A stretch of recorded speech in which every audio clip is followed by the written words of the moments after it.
Well, it's Wednesday the 19th of September and a warm welcome to this video. Now, today's subject couldn't be more serious. It's about the Nuremberg Code of 1947. During the Second World War, of course, many atrocities were committed, and a certain group of atrocities were experimentation on human beings. Deeply evil acts. Now, my life kind of changed a bit really when I went to this villa here. This is the Wannsee Conference Villa, and on the 20th of January 1942, Reinhard Heydrich and Adolf Eichmann and cronies met here in this beautiful setting near Berlin to work out what they euphemistically called the final solution. And this whole villa now, in immensely good taste, it has to be said, but very distressingly, has been converted into a memorial stroke museum for victims of human experimentation. Now, I'm not going to show you the material that I photographed in there, but if you do get the chance to visit, as I say, life-changing experience. Nuremberg Code, based on 10 points. The first one, all people that are experimented on in human experimentation, and this is sometimes necessary, we think about randomized double-blind controlled trials, for example, but they must enter it with complete free will. It must be utterly voluntary, and they must have complete informed consent to know what they're doing. And I'll unpick some of the details on that later, but free will, informed consent, people must know what they're getting into unambiguously. Second point, the human experiment must be the only way to get the information, and that information must be worthwhile. It must be worth getting that information. And it must be based, third point, must be based on previous knowledge, possibly animal experimentation, which we could debate about as a separate ethical issue, of course, but based on the best available science. So this is not just some sort of leap into the dark, some completely, completely untested technology, for example, that we're experimenting on millions of people with. It must be based on the best available science and previous knowledge with full experimentation, getting up to that stage. Fourthly, it must avoid any unnecessary suffering. There must be no unnecessary suffering in human experimentation. Not saying there should be zero suffering, but it shouldn't be unnecessary. But of course, it's all entered into completely voluntarily. I've had experiments done on me at work, but I've volunteered to go into it. Physiological calibration of instruments, for example, have been done on me when I was young and fit. Fifth point, death will not occur. There must be no reason to expect that subjects will die. Now, there is a caveat here that the experimenting doctor may choose to experiment on himself, and if he dies, then that's his informed consent. But apart from that, death will not occur, certainly not to the subjects. Sixth point, the risk that is taken must be proportional to the potential benefit and the outcome that comes from the experiment. So this has got to be a reasonably expected beneficial outcome which is proportional to the risk which has been taken. There must be anticipation of any possible injuries or deaths.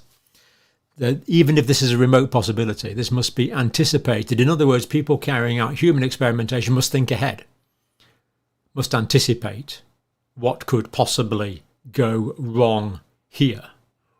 Has this always been done in the time period since 1947? Is up to your interpretation.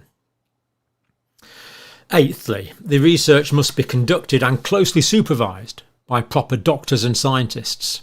So it's not take this experimental treatment, off you go, live your life as normal. I might see you if there's a problem, but no, it has to be closely, properly supervised by the relevant experts in the field. Ninthly, the subject may opt out at any time. So the subject can say, no, had enough of this, I'm opting out, forget it, walk away at any time, completely free to do so. And the 10th point is the doctors, scientists conducting the research must be prepared to terminate the research if they think there is a significant or realistic risk of unacceptable levels of harm to the individual being experimented on. So that's the Nuremberg Code of 1947. Now, I am going to post the whole thing for your perusal. I think we'll just have a quick look through some of the main points now on the overhead. So this is the Nuremberg Code 1947. It's in many historical documents. It was doctors on trial, doctors and nurses after the war. And it's frightening to think that in a relatively modern, sophisticated country, doctors and nurses collaborated with the elimination of human beings that other human beings thought were substandard and deserved to be eliminated. That doctors and nurses could actively take part in this because they were told to is simply terrifying.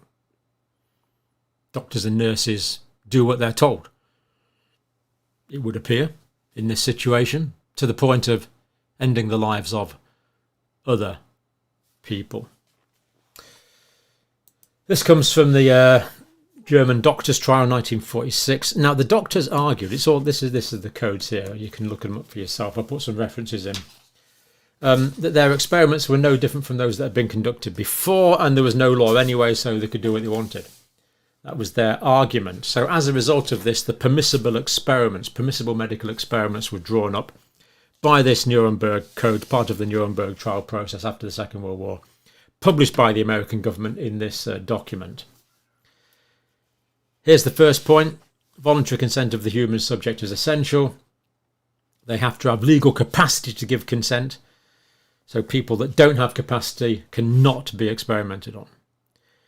They should have completely free to exercise personal choice without any intervention, element of force, fraud, deceit, duress, overreaching, and all the legal safeguard languages that are included. There must be no coercion. They must have sufficient knowledge to give informed consent, understanding and enlightened decision before they say yes to anything. They should know the nature, duration and purpose of the experiment. They should know the methods, all inconveniences and hazards that can be reasonably expected, and other adverse effects should be made clear before the start of the experiment, before they decide if they want to cooperate. This must be open, clear and above board. Full information can be given. And part of the reason I'm angry is because I wasn't given full information in some events that have occurred over the past few years by people that should have given me full information over the past few years. How can you make an informed decision without full disclosure by those leaders that have power over us? It's the duty and responsibility of the person conducting the experiment. It's a personal duty. They have to do that themselves. They can't delegate it to someone else. Second, the experiment should yield fruitful results. Can't get it by other means, not some random harebrained idea. It doesn't actually say there shouldn't be a financial motive in the Nuremberg Code. But maybe we should add that as point 11. There should be no financial motive by the experimenter on those being experimented on to make money out of people being experimented on. That is so appalling. It didn't even seem to be considered in 1947. This was ideological rather than financial.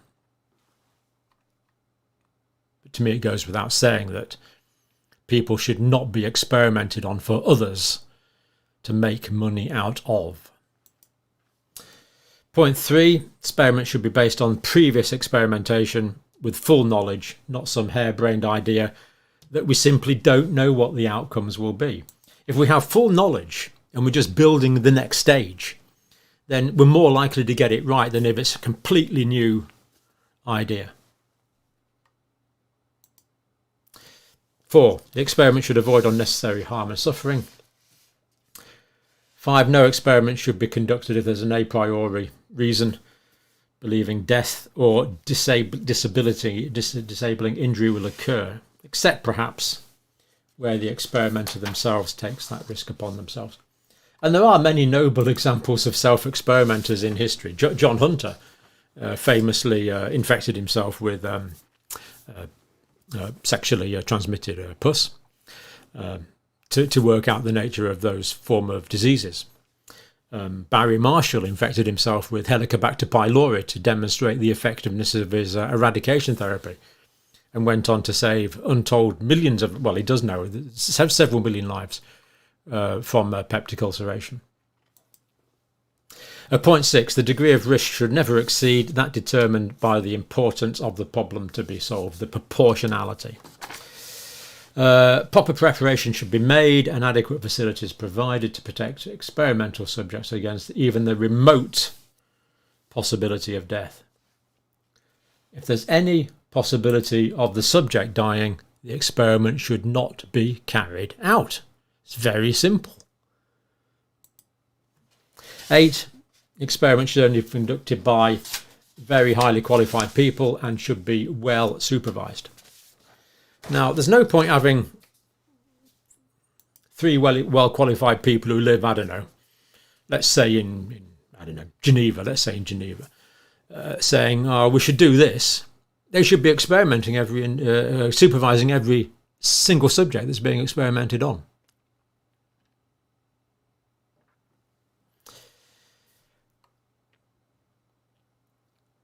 We need the expertise and the supervision together.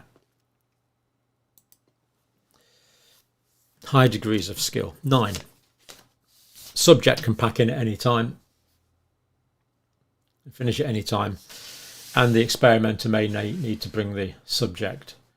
They may need to bring the experiment to an end at any time. They must be fully prepared to do this. That's the Nuremberg Code, 1947. Makes a lot of sense to me. I'd like to see a new clause inserted for the financial gain. But it's a pretty comprehensive, well drawn up document after the doctor's trial at the time.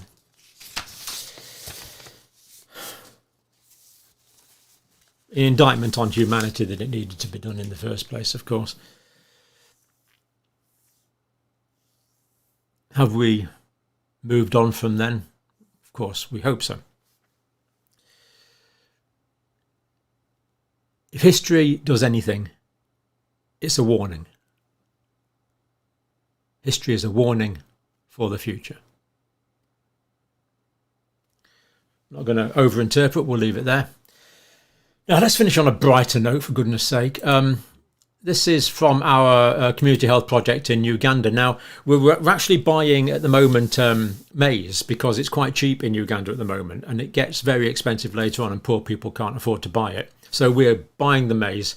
We've got a mill now, so we're going to mill it and sort of kind of spread the prices out so poor people don't starve. And we're also feeding directly 100 poor children. So, but I'll let Wafafa talk about it, and then yeah, we'll just 2 minutes. Give it 2 minutes. A great project. I'm totally convinced by it. I want to share with you some information from our gardens and then some good news from Dr. John. So I will start with a report from our gardens. We are in a harvesting season in the community. Actually, the harvesting season is ending. But the good thing is we were able to harvest 1.8 tons of maize from our gardens. We also harvested peanut and beans. So we are going to be able to provide food for those ones who don't have school-going children also. So we are very happy. We hope to provide for at least 100 children a meal, at least for some good months. So the good news is Dr. John sent us money that we used to buy 13 tons of maize. We are doing this because during the harvesting period, the price of maize and other foods is usually low, and since people don't have money, of course they sell this food sometime to support themselves on top of eating. So people from different areas and outside the country come and buy this food, and this leads to food insecurity and hiking of prices just after a short time. So we decided to buy food in large quantities, and we are still buying in case when there is someone who is interested in buying for us. The idea is we want to stock food in large quantities from the community, such that in time of Yeah, there we go. So when Mufafa says the gardens, he means the agricultural land that we've bought. We've got 1.8 tons of maize from there, plus the beans for the protein. Also, the beans, of course, are legumes, so they're ploughed back into the soil. So soil maintenance is a very big part of this.